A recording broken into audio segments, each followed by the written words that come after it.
This is Chapter 12, We Get Advice from a Poodle. We were pretty miserable that night. We camped out in the woods 100 yards from the main road, in a marshy clearing that local kids had obviously been using for parties. The ground was littered with flattened soda cans and fast food wrappers. We'd taken some food and blankets from Auntie M's, but we didn't dare light a fire to dry our damp clothes. The Furies and Medusa had provided enough excitement for one day. We didn't want to attract anything else. We decided to sleep in shifts. I volunteered to take the first watch. Annabeth curled up on the blankets and was snoring as soon as her head hit the ground. Grover fluttered with his flying shoes to the lowest bough of the tree, put his back to the trunk, and stared at the night sky. "Go ahead and sleep," I told him. "I'll wake you if there's trouble." He nodded, but still didn't close his eyes. "It makes me sad, Percy."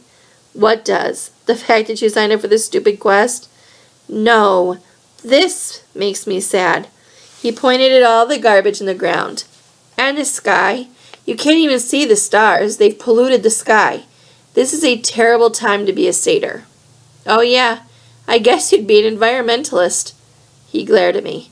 "Only a human wouldn't be. Your species is clogging up the world so fast." Never mind. It's useless to lecture a human. At the rate things are going, I'll never find Pan." "Pam? Like the cooking spray?" "Pan!" he cried indignantly. P-A-N, the great god Pan. What do you think I want a searcher's license for?" A strange breeze rustled through the clearing, temporarily overpowering the stink of trash and muck. It brought the smell of berries and wildflowers and clean rainwater, things that might have once been in these woods. Suddenly I was nostalgic for something I'd never known. "Tell me about the search," I said. Grover looked at me cautiously, as if he were afraid I was just making fun. "The god of wild places disappeared 2,000 years ago," he told me. "A sailor off the coast of Ephesus heard a mysterious voice crying out from the shore. 'Tell them that the great god Pan has died.' When humans heard the news, they believed it. They've been pillaging Pan's kingdom ever since. But for the satyrs, Pan was our lord and master. He protected us in the wild places of the earth. We refused to believe that he died. In every generation, the bravest satyrs pledged their lives to finding Pan.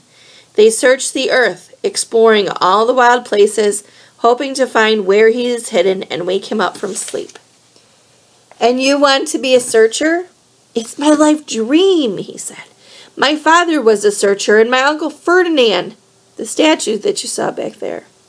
"Oh, right. Sorry." Grover shook his head.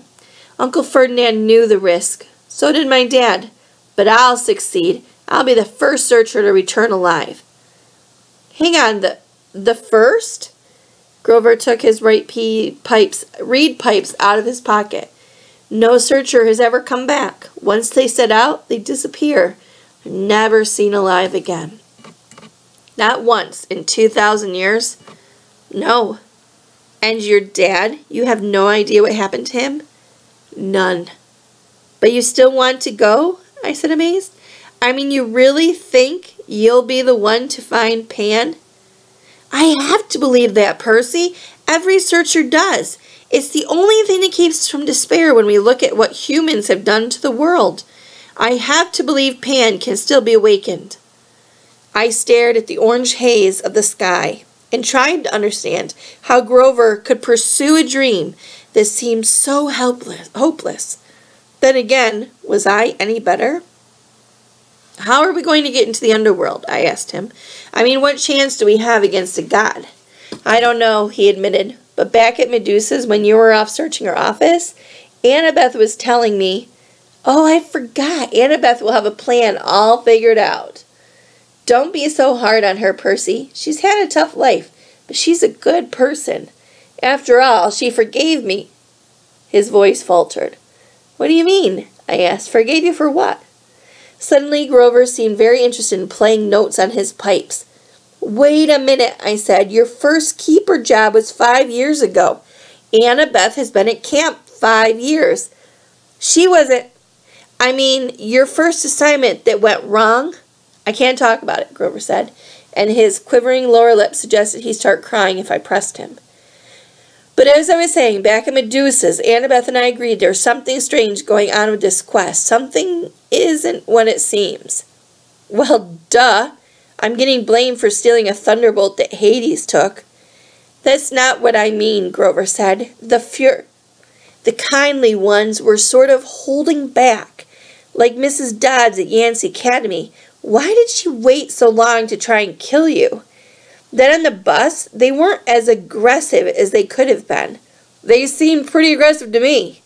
Grover shook his head. They were screeching at us. Where is it? Where? Asking about me, I said. Maybe, but Annabeth and I, we both got the feeling they weren't asking about a person. They said, where is it? They seemed to be talking about an object. Well, that doesn't make sense. I know, but if we've misunderstood something about this quest, and we only have 9 days to find the Master Bolt. He looked at me like he was hoping for answers, but I didn't have any. I thought about what Medusa had said. I was being used by the gods. What lay ahead of me was worse than petrification. I haven't been straight with you, I told Grover. I don't care about the Master Bolt. I agreed to go out to the underworld so that I could bring back my mother. Grover blew a soft note on his pipes. I know that, Percy. But are you sure that's the only reason? I'm not doing it to help my father. He doesn't care about me. I don't care about him. Grover gazed down from his tree branch. Look, Percy, I'm not as smart as Annabeth. I'm not as brave as you.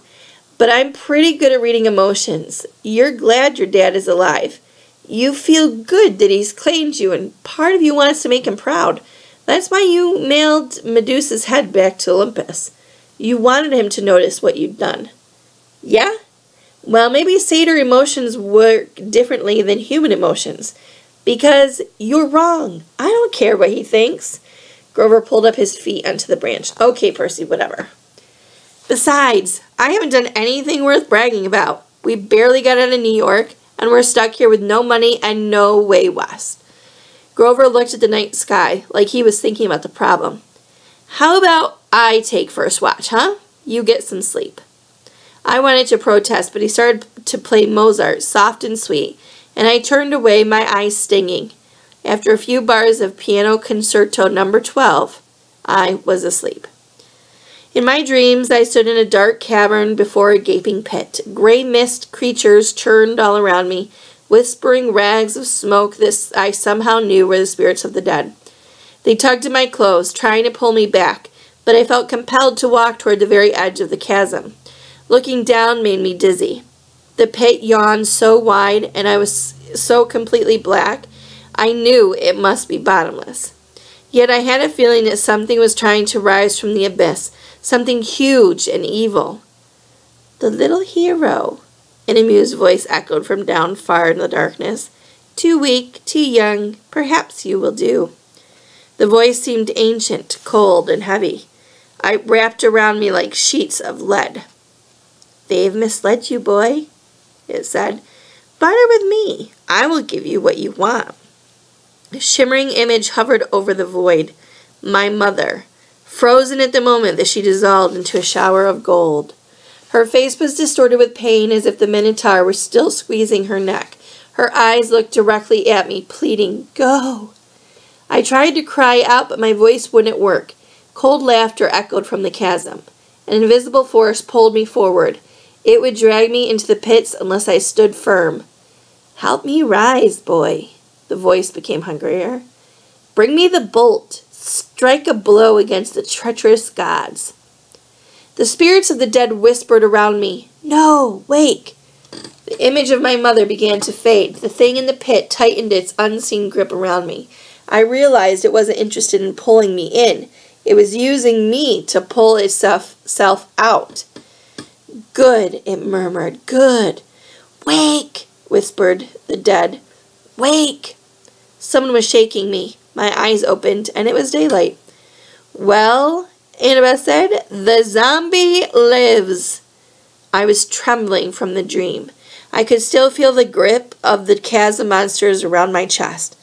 How long was I asleep? Long enough for me to cook breakfast. Annabeth tossed me a bag of nacho-flavored corn chips from Auntie M's snack bar. And Grover went exploring. Look, he found a friend. My eyes had trouble focusing. Grover was sitting cross-legged on a blanket with something furry or fuzzy in his lap. A dirty, unnaturally pink stuffed animal. No, it wasn't a stuffed animal. It was a pink poodle. The poodle yapped at me suspiciously, Grover said. No, he's not. I blinked. Are you talking to that thing? The poodle growled. This thing, Grover warned, is our ticket west. Be nice to him. You can talk to animals. Grover ignored the question. Percy, meet Gladiola. Gladiola, Percy. I stared at Annabeth, figuring that she'd crack up at this practical joke they were playing on me, but she looked deadly serious. I'm not saying hello to a pink poodle, I said. Forget it. Percy, Annabeth said. I said hello to the poodle. You say hello to the poodle. The poodle growled. I said hello to the poodle. Grover explained that he'd come across Gladiola in the woods, and they'd struck up a conversation. The poodle had run away from a rich local family who posted a $200 reward for his return. Gladiola didn't really want to go back to his family, but he was willing to if it meant helping Grover. How does Gladiola know about the reward? I asked. He read the signs, Grover said. Duh. Of course, I said. Silly me.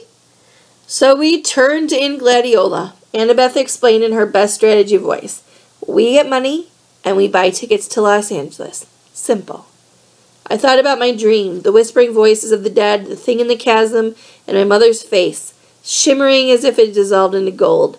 All that might be waiting for me in the west. Not another bus, I said wearily. No, Annabeth agreed. She pointed downhill toward the train tracks. I hadn't been able to see last night in the dark. There's an Amtrak station half a mile that way. According to Gladiola, the westbound train leaves at noon.